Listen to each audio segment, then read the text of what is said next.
The more time we spend with water and the quality of your attention to it seems to equal some kind of more of a sixth sense for it. The relationship is built through quality time with her and quality attention. The cool thing about surfing, everyone's got a different style. Even with all this sort of replication that's going on right now, each wave has the perfect line to take. I think observation of that sort of power source and just matching, not going over the top of it, not imposing myself on the wave, but just being within the actual forces of nature as they are and sort of matching that. That sort of drill of just maintaining speed through the turn, observing how the wave, what part of the wave to look for that for. It's remarkable how nice it feels when all that comes together in one flow.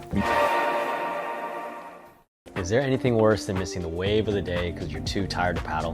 Do you struggle with paddle power? So the solution is simple. Use the Basis Paddle Trainer just 10 to 20 minutes a couple times a week and you'll transform your wave count and your paddle power. It perfectly simulates the biomechanics of paddling on a surfboard. Unlike elastic resistance bands, this thing actually works. Don't believe me? Hundreds of surfers have already transformed their paddle power. Just ask these guys. I'm literally doubling my wave count. I hadn't been surfing for about 4 months. I went on this trip, surfed 8 days straight, 4 to 5 hours a day. I basically quadrupled my wave count. Your biggest limiting constraint is your paddle power and your most precious resource is your time. So training with the Basis Paddle Trainer is the single highest returning investment that you can make in your own surfing. It's your cheat code for more waves. So click the link in the description and we'll send you free resources to upgrade your paddle power.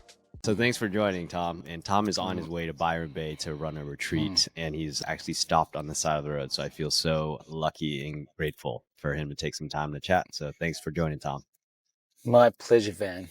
My pleasure. Good to see you. Yeah. All right. So I was thinking for this podcast, I just wanted to get a little deeper into more just surfing, surf technique, reading waves, your body, how taking care of your body, from a longevity perspective, because the other podcast we spoke is more on the breath work. And so I figured we kind of go more in on these topics.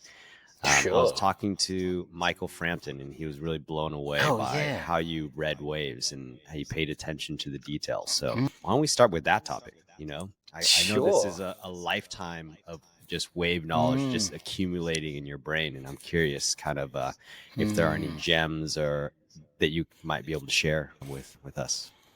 Just do a lot of it. I think, with spending, the more time we spend with water and the quality of your attention to it seems to equal some kind of more of a sixth sense for it.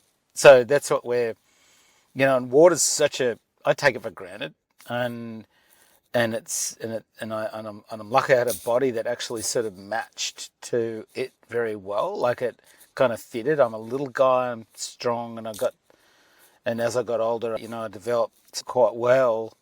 And so this sort of matched in with the athletic kind of movement or gymnastic-y kind of movement of surfing, dance, if you like. And so, and I had that sort of thing in me, but I'm just very lucky that I grew up. I was born, how lucky. You get born into a town right next to the ocean, and there's people surfing, and it's like I was just so look at that. How a human can be just sort of born at any point on the planet and just sort of arrive.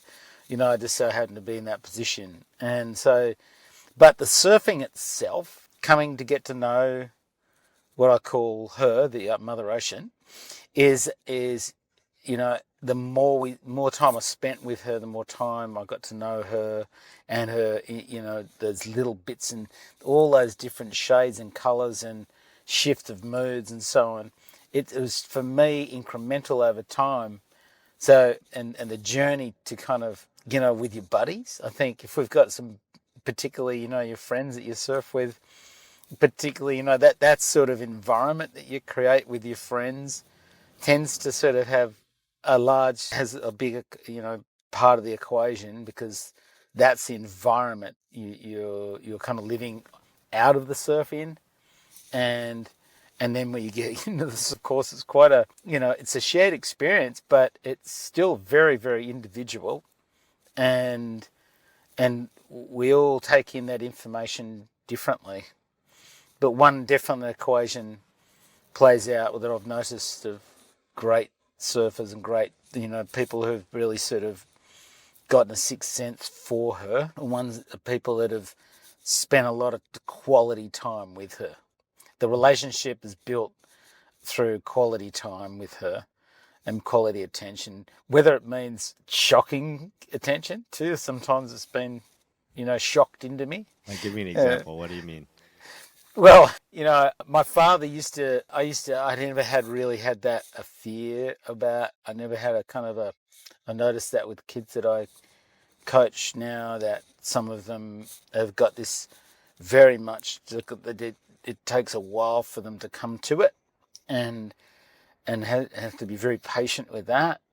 For me, I was just in it straight away. And my father used to come out and go, "Tom, you're in a rip." "Oh, what?" And then sort of pull me out. And I go, "I'm fine, Dad, I'm okay." "No, you're not, Tom." Just, he'd be pulling me out of the ocean. And I never had that sense of fear with her that I noticed with some. And particularly one of my dear friend, Alan French, who we started surfing together. And he was the first one to get a fiberglass surfboard. But he used to go missing when the waves were a little bit bigger than like 3 feet. And the older guys at the beach go, so yeah, Alan's not going to turn up. I didn't know, I didn't get it.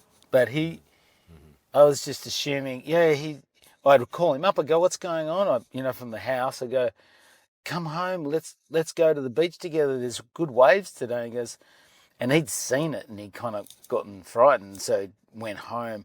And then he'd say, "Mum's got me doing this today, and I've got to do that." And he'd kind of work his way out of it. Yeah. And I'd go, well, I'd get down there, and his board would be there, because he'd sort of keep it to the surf club, and the Surf Life Saving Club.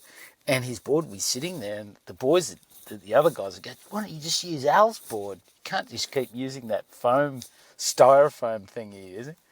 And it was much easier to paddle out. I could sort of go through the waves easier, and I could start taking off and feeling the power source. And that was early in the day. But I never had that barrier that Alan had, who was a better surfer than me, who had a beautiful style. And I was like, wow, but it just couldn't get that advancement going through that involvement. Right.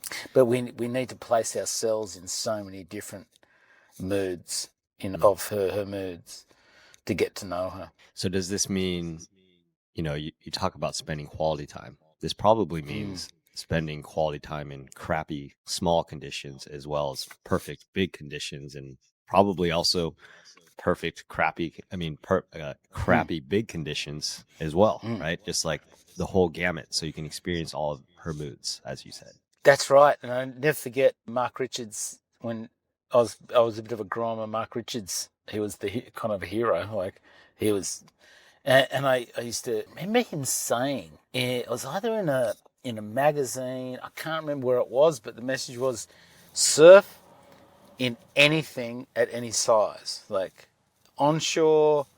I remember all the different conditions, and he'd surf his home break Merriweather.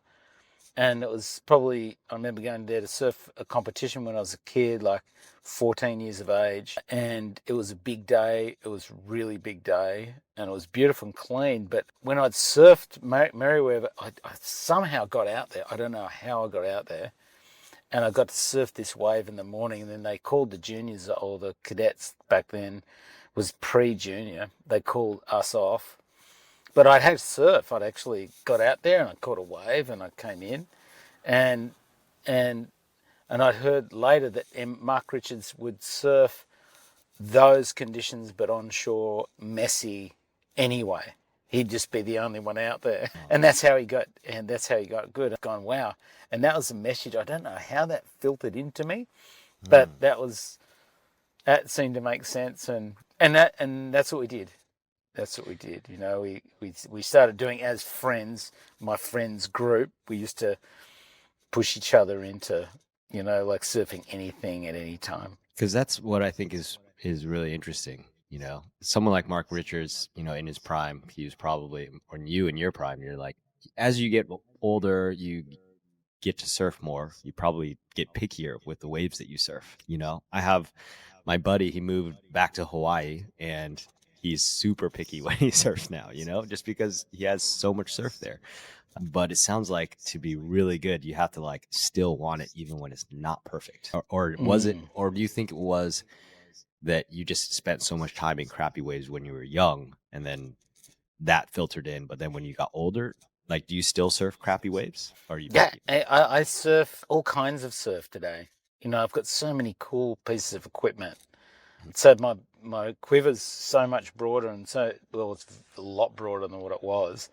And we've got so many great designs of surfboards on tap now that actually open up a lot of the wave to us. Like, and the fact that I can sort of swap in and out of different feels kind of keeps things really interesting. I think when I was young, I didn't know what I didn't know. I was just going surfing, you know, and I was just meeting up with my buddies and we were just going surfing. And sometimes I ended up out there on my own early in the morning before school. I was able to get out there and I didn't know what it meant that it was offshore. It's just a better surf in the morning. I go, this is beautiful. Like, this is the time to surf. And I was up early every morning. It was naturally an early riser. And my brother wasn't so much, but I wasn't going to go and wake him up. You know what I mean? It was just like that for me. I was just like, okay, I'm on a, and quite often I was on a solo mission early in the morning. And on those early morning sessions, I'd start to understand, you know, and look at, just get, because it was offshore and you'd just see the way the wave was curling and how it was breaking and the kind of beauty of it was really the sun on the east coast, right? So we'd have the sun behind the wave in the morning and it'd sort of glisten behind the wave. And the photos of Pipeline were always like Jerry Lopez with this backlit barrel, you know, like just be like, oh man, it's just like those photos, you know, and get more, you know, life out of that. Yeah. That was a really big thing, and just the beauty of the morning and the peace and so on was very alluring for me. And you know, I definitely fell in love with surfing through those experiences of just seeing the beauty of the wave. Now, I didn't know, and my brother, we started to study the weather and just to try and figure out why we're getting swell, and that was a big adventure. We were looking at the weather maps in the paper. We'd have the synoptic charts that had turned up, and you know, in our main broadsheet newspaper called the Sydney Morning Herald, which was delivered to our house every morning, and for my father to read it, we'd grab the weather maps and they had this synoptic chart which showed you what was happening with the highs and lows of. We just trying to figure it out. We just didn't know what we were doing, to be honest. But we would see something we thought was a swell generating system, but it was really, we were way off the mark. But yeah. But and then we'd see the weather on the news at night on the TV and try to figure it out from there. But when the offshore wind would blow and you know, what's going on here? How come it's offshore all day today? You know, I'd be starting to look at the trees at school and seeing that that's offshore. So, and I'd be looking at the trees all day going, oh, yeah, is it going to be offshore this afternoon for the after school session? But yeah, sort of living and breathing it, you know. Yeah, that was a big thing. That sounds so fun for us. Well, so here's, you know, I remember, so I was reading Kelly Slater's book, and he talks about how basically it was before so Todd Glazer did the photo book with Kelly, and what Todd noticed about Kelly is like, he would notice the craziest little details. Like they would view the wave from multiple vantage points when they're, you know, scoping and getting ready for a comp. And he would notice things like, oh, the dock is slightly higher or like a foot higher or a foot lower than it normally is. And then he would use that instinct to like think about how this is going to affect the swell. Like, how analytical are you getting, or do you think it's something that's more intuitive that you built up when it comes to reading waves? I was definitely not as analytical as Kelly. Kelly's very kind of, he's almost like mathematically driven in a way. He's really drawn to numbers and stuff. It's pretty interesting. For me, it's a more intuitive, more feel based, and memory. Memory and feel for me was really important. But details, for sure, they came into play. It always comes into play if you want to, really advance yourself and start to move in that evolutionary sort of movement of your own personal phase of sort of expanding into something more enjoyable. But we do start to pick up on more detail naturally, and I think that's the case. And I think at this phase of my life, I can see that eyesight has been such a huge part of that, and visually, for me, I'm a visual learner, so of course specific visuals still land on me really in these sort of beautiful memories of the way the waves break, and so I'm always looking and seeing that thin slither of the horizon, and seeing the very subtle changes of the shades of where, and getting a feel for how, particularly I grew up and surfing a lot of short, sharp, like wind swells, really surfing anything. It's spending hours in the water, and then I got to intuit what small, short, wind swelly kind of swells were like.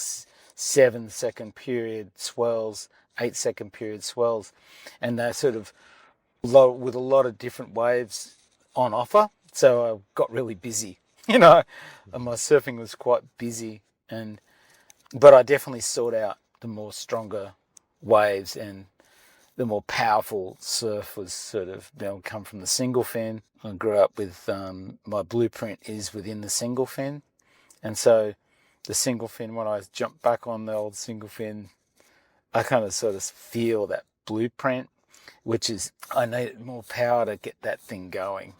And so I naturally drew, and I didn't have that sort of barrier towards picking the biggest wave in the set, or waiting for the biggest wave in the set, or go to the more sort of hollow parts of the sandbars and stuff. Right. And sort of seeking it out, those more kind of hollow waves and so on. Yeah. Okay. That's super interesting. And so it sounds like to me, you talked about memory, you talk about this attention to detail, and the way I think about it, and it sounds like this is the way you're just building up this memory bank of all these waves that you've caught, and you're like but you're consistently like refining that image, right? And it's like even deeper and deeper and finer details until you're like, this is the wave that I want. But then you also understand the different variations of like, this is not the ideal wave, but this could work, or, et cetera, et cetera. And you're just tweaking that. And of course, the tricky thing is this will change for every single break, right? So it's hard to give, advice and be like, this is always what you're looking for. But you're gradually building up this understanding of different waves at different spots and how they're going to work and all that. Yeah, and you get your kind of favorites, right? You kind of start to go, oh, I kind of click with that, but I don't click with that. There's this little reef wave that I actually surfed the other day with a bunch of my kids that I coach, and I take them out there when it gets a bit challenging, because it's got a bit of a challenging slabby kind of takeoff, and you can get a little barrel off it. And you talked about Michael Frampton, and he used to come out and surf there when he was living close by, and Little Avalon it's called, and it's this little barreling right hand. And we used to, that became one of my favourite waves when I was a kid, so I got to learn how to, and just surfing that wave over and over. It's a little bit like a wave pool, because it's very, very similar depending on the swell direction. And but I got to work on specifics in that wave on the backside barrel riding and doing laybacks, and so particular waves become kind of favourites for a while until you sort of nail it, until you really put it away. And that's my experience anyway, in certain specific waves. And that became challenging in competition. And I think competition built a sort of competence into my surfing that I wouldn't have normally had if I didn't have competition, I don't think.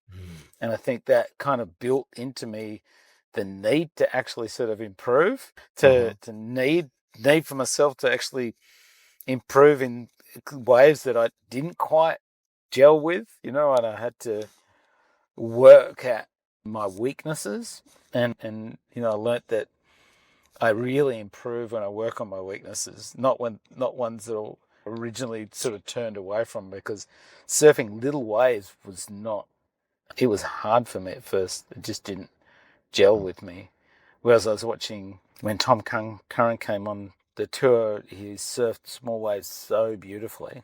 And I was just so, wow, how's he doing this? He's got such beautiful technique, and is so, he still is in a bit of a different stance than where he perfected his technique. And I was really interested in how he's actually getting the whole turn, full roundhouse cutbacks on tiny little waves and figure eights, and just doing this really nice flowy kind of turns. And so I learnt by watching him, and I learnt by watching a lot of surfers. I used to love watching various surfers. I think Michael Peterson early in the day was really big influence, and then just watching great surfers doing what they're doing on the wave and taking what kind of works for me through that. And even Kelly down the track, I got a lot of inspiration from so many surfers. And so the great thing today is that you've got this almost limitless sort of stuff that you can actually pick off. You can actually save the clips and put them into a load of folder in your Instagram, and you can actually go back and have a look at all this great footage of incredible surfers and be inspired. And that's, I think, today you've got, we're going to see, I'm not sure how this is going to all work out, but I know that it's bringing a much broader, higher level of wave riding today. And I think, having all that sort of detail to go into is fantastic. Hopefully we won't lose this kind of that intuitive sense for the wave, and perhaps an original, if you like, dance style on the wave, and the artistic kind of flavour that someone has within their own style isn't sort of deadened. But I'm sure that's a part of what may happen as a result of too much of the same thing. But I just don't. I think surfing's every way is so different, really, and I think that's one thing that's kind of limitless for us as surfers. And the gift of the ocean is she's always different, Well, circling, I want to get into that discussion of style as well, but circling back to, you talking about observing Tom Curran and figuring out how to apply that, that style and that approach to your technique in small waves. Do you remember, were there any kind of light bulb moments in terms of you breaking through in terms of that, achieving a similar performance in small waves, or maybe with the kids that you coach, any things that you've helped them implement that you think have helped them and kind of develop that figure eight flowy style in smaller waves?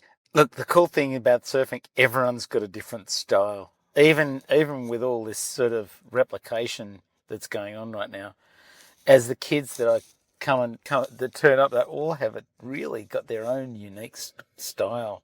What I like to apply is very much, I really love what Brad Gerlach's done with WaveKey, his WaveKey program, where slowing things down on land, subtle movements that are done slowly and repetitively and done with intention and real sort of, and so getting them to do that's really tricky. But once they do start to do certain things to kind of help them slow down on the waves, sometimes I put them on single fins to actually start to tap into that trim line, which is, each wave, and Kelly talks about this a lot, that each wave has the perfect line to take each wave presents that.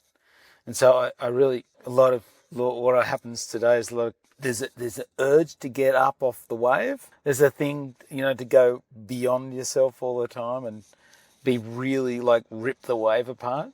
What I'm trying to do is actually sort of pull things back, slow it down, and then just take that perfect line. And quite often I'll do sessions just on the line of the wave, taking off the wave and then just trimming the whole wave, not doing a bottom turn off the top, looking for that S turn or that perfect flowy turn, but do we start off with the trim line on the wave, particularly depending on the surf that's presenting on the day.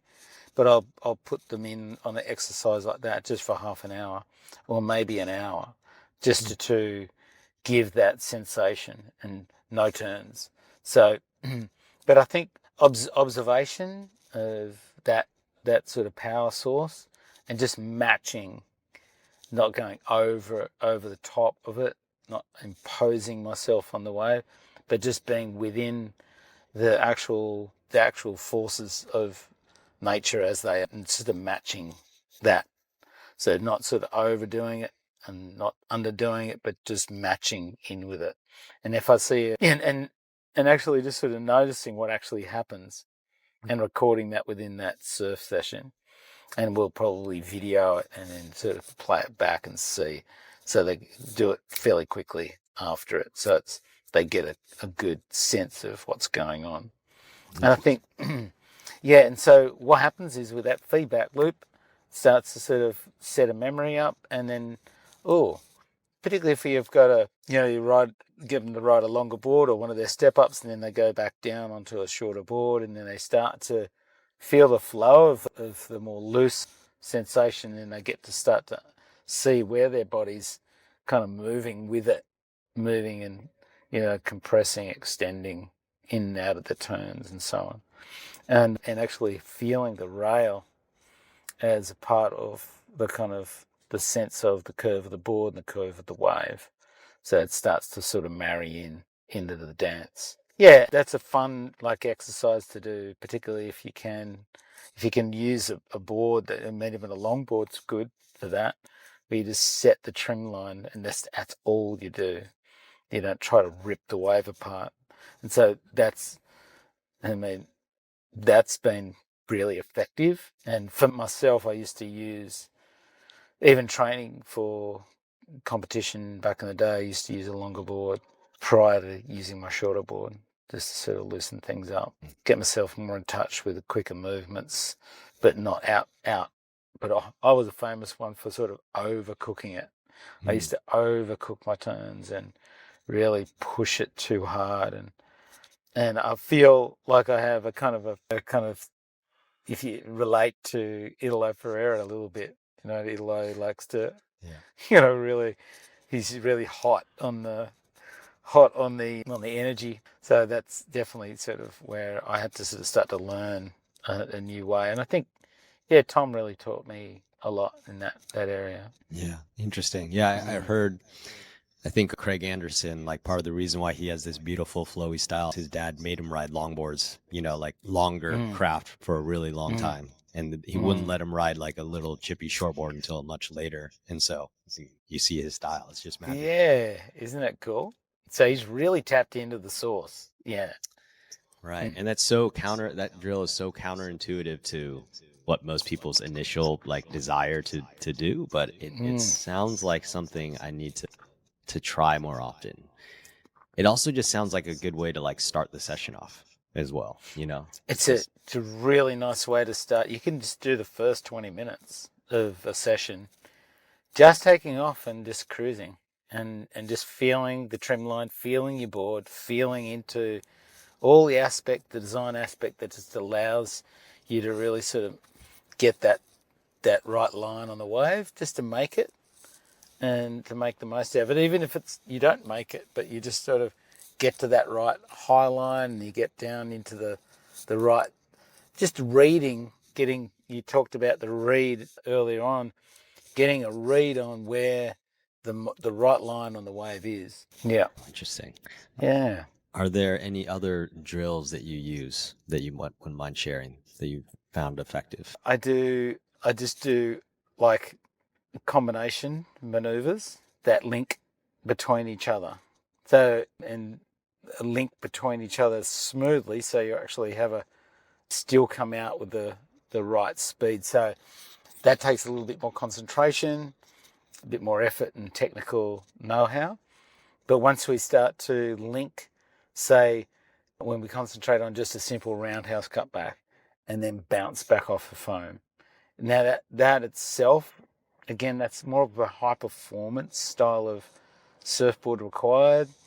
Perhaps even a fish you could do it with. You could do it on a longboard, but it's a bit more of a shortboard sort of style. So that sort of drill of just maintaining speed through the turn, observing how the wave, what part of the wave to look for that for. You know, you've got a bit of face, you've got enough sort of slope on the wave that you can actually look at the wave coming back at the foam, so you're returning back and really sort of opening up to, say if it's a heel turn cut back or not a toe turn cut back. So you're on the front side, you're just sort of opening up the turn all into the apex of the turn, and we're starting to open up back to the foam and then coming back around and making it a nice smooth compression into the foam so you can come out and go into another maneuver. So that's just keeping the speed together.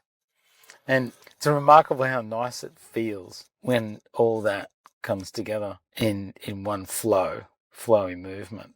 That's a drill that I love to do with the kids. And for myself, I still think for myself at 63, it's a really important part of reading the wave and keeping in contact with the body and the board and the wave and energetically. Right. It's all returning back to that source energy and then using that. I love that.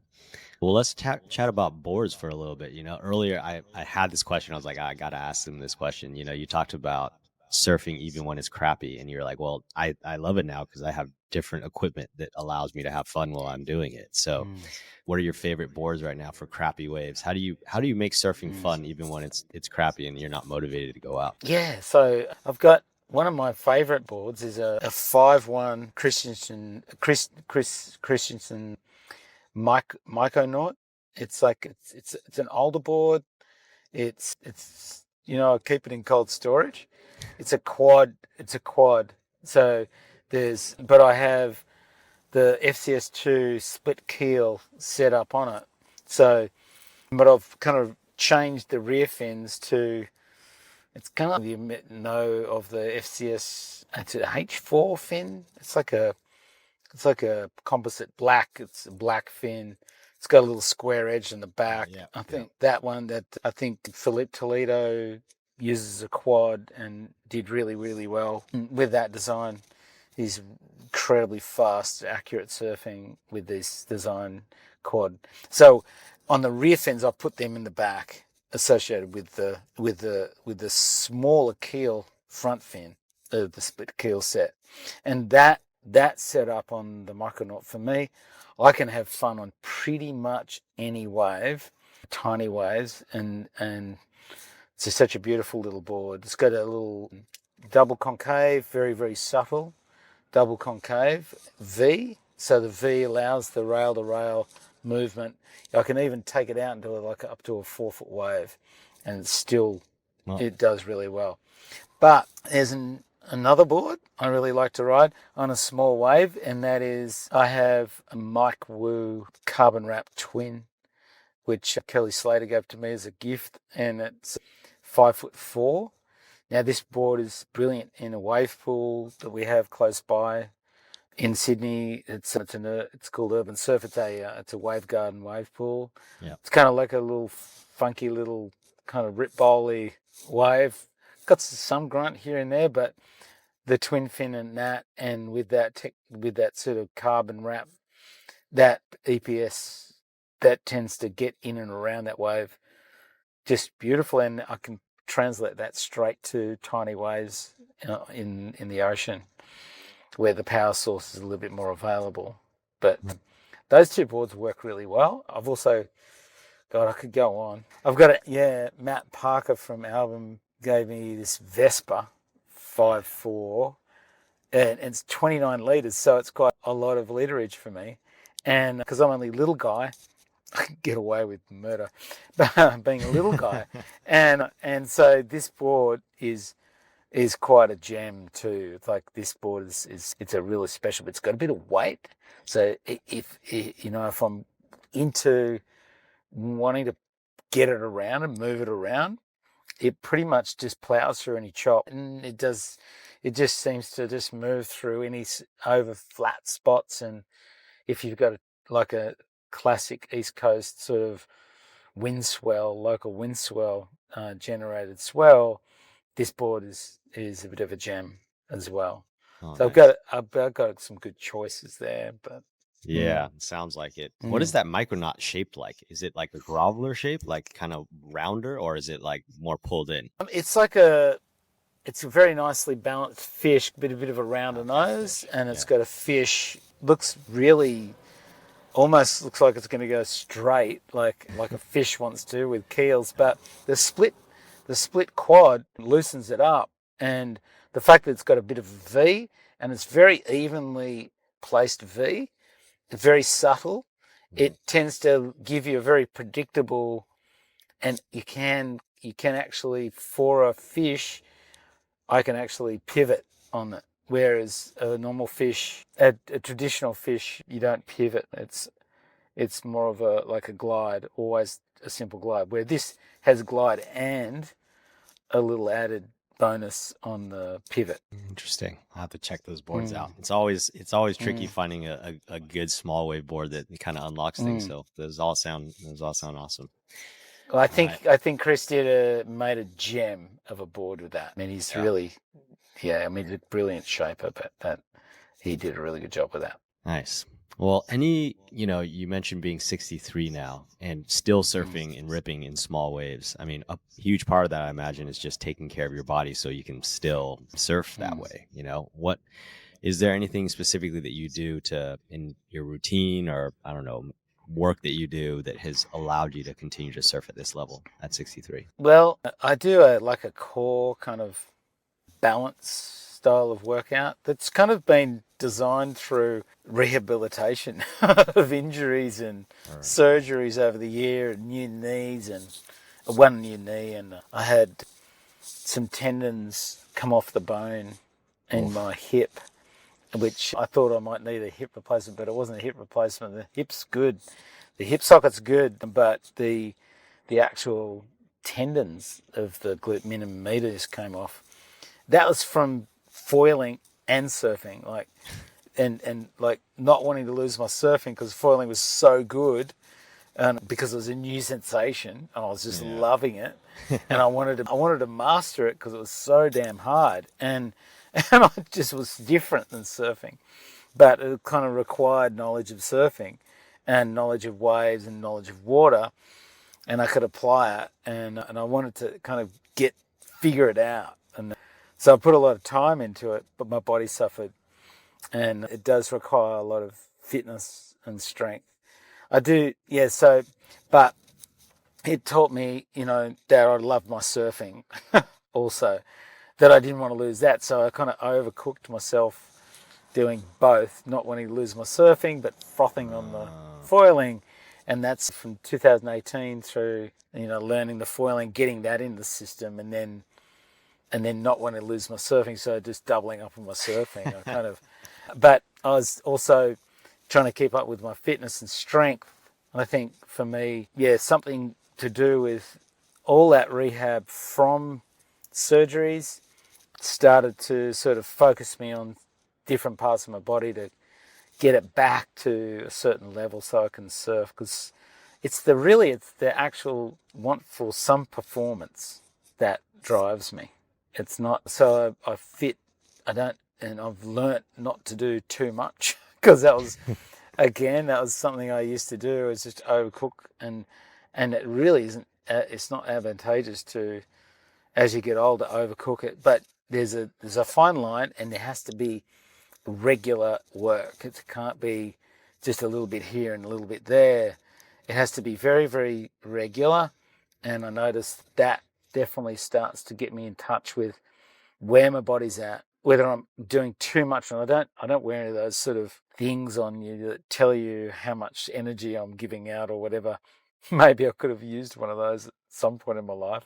Yeah. But now I'm a little bit more in touch with how tired I am, how much I can give and how much I can push it and how much I'm actually repairing.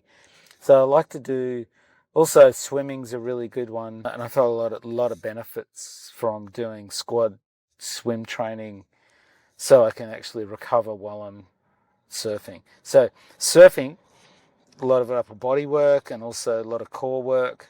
Anything where we have to balance and keep that, all the stabilizers really alive and working in a kind of symphony, so the posterior chain's working well, and muscle mass is pretty much as best you can keep it on. Muscle mass playing a big role, particularly when we've got plenty of surf on board, and we need to kind of step up to different equipment, challenge ourselves into, heavier waves conditions. But the swimming and, of course, we talked about breath work last time. Anything that kind of starts to sort of expand that part of ourselves and actually gets you in touch with that part that sort of sits on the edge a little bit, right? Right. So, but the swim training is brilliant. I think if you can find a pool where people do squad training, because you're always going to do more with a group. We kind of, I'll get some goggles and I'll get some fins and I'll go and do a few laps and, cool, if you get a few sessions in here and there. But if we get that regular again, if we start doing it regularly, get to know the incremental improvements that can be made under the sort of the kind of the interaction in a group, which is it's beneficial. Like you do way more work in a pool with a group than on my own. Interesting. I love that. That's like a holistic program there. I guess you gotta surf, foil, do a ton of swimming, the PT, and just make sure not to overcook it. I think the most important thing is to be adventurous. I think to be adventurous and look for. I mean, even go body surfing if you can. Go different styles of surfing where you're in touch with the ocean. Yeah. I mean, in touch with wave riding and the energy of it. So you're kind of in touch with it, so you can keep in touch. I mean, body surfing is fantastic. You ever have you ever ridden a mat before? No, I haven't. Inflatable mats? Yeah, I've seen them. Now, that is a crazy way of surfing. That's one of those, that it's like if you're in any kind of waves, it's like having a rugby match. You're like you're playing rugby. But because you get hit by the wave, you've got to kind of tackle and kind of hold onto that thing, but get dragged around. But it's a whole nother technique into itself, and it's like turbocharged body surfing. It's fantastic feeling, and you fly once you get it, and you get the technique, which is like learning a whole new way of surfing. But these sort of things kind of lift you into the game, if you like, into the dance with nature, which I think is what kind of keeps us really kind of alive, right? For sure. All right, last question. Quick question, or maybe not, but what piece of advice would you give to your younger self in terms of getting better at surfing? I know it's a hard one. Wow. I think be a little bit more kind to myself, and back in the day I was pretty sort of, I kind of pushed myself over the edge a bit too much at times. Hang out with really good crew. Like, just stay hanging out. Stay close to the crew that kind of want to lift you, and you want to lift them. I think that's something I would have really liked to have hammered home to my younger self, because, I'd sort of moved towards things that kind of looked really good, and then they go, oh my God, that didn't work out too well. Yeah. But yeah, just hanging out with the crew that want to lift you and steer away from the crew that are kind of, because it was kind of crazy time, the 70s and the 80s. It was a real different time. Yeah. All right. Well, what else do you got going on? I know you have this retreat coming up. Are there any other retreats that people should be on the lookout for? I know people should obviously check out the Breathwork for Surfers program, which is amazing if they want to dial in the breathwork, but anything else people should know about? Well, actually, it's coming up with Nathan. Well, I'm running a retreat with Nathan Hedge, Tavarua, just after when the WSL is there. I'm not sure when this will go out, this show. Have you got me? I just sort of went about slow there. Yeah, sorry, I missed you. Why don't we just redo that? Right? Yeah. Okay. Sorry. Or, you know what? We'll just cut this out. I'm sure that it recorded on your side. So just keep talking and we'll cut out this little piece. Okay, here. So what happened is, I've got a retreat coming up with Nathan Hedge, which is on Tavarua, and that's from the 5th to the 13th of September, and we'll be looking at extending out and doing another one of those next year. So keep an eye out for that. That'll be really, really fun week. Also, Marcus and I will be starting to look at doing another retreat with the Breathwork for Surfers program and other workshops along the way. And hopefully, with my good buddy Rodrigo Perez with Art of Longevity, the retreats we'll look at either going back to Sumba next year at Ungu and Kala Retreat, which is an amazing place to go and run a retreat at. Beautiful waves, very kind of a remote feel, and so hopefully that we can pull that one again. We ran that a couple of years ago and it came off really well. But we'll be adding more to, Marcus and I will be adding more to Breathwork for Surfers. There are going to be more modules put onto that program, and we'll guide that through in the coming months. Awesome. All right, Tom. Well, thanks for joining. It was a pleasure. My pleasure, Van. Really good to tune in with you again. And I hope you're getting some waves. It's this time of year, it looks like there's been a few waves your way. Yeah, there was a big, massive swell that came through, and it was epic, but I went to Scotland, so I mistimed it. Wow. I went to surf the wave pool over there, and then that's when the swell popped up, and I was like, oh, my God. Oh, you're a classic. That's the way it goes. How was the wave pool there? It was super fun. I literally caught like 150 waves in 3 days. It was insane. I counted it. It was surfed out. Yeah. That's awesome. Oh my God. I was smoked afterwards, but it was epic. Good on you. Yeah. Cool, Tom. Thanks again. I'll see you later, man. My pleasure. Yeah. Cheers.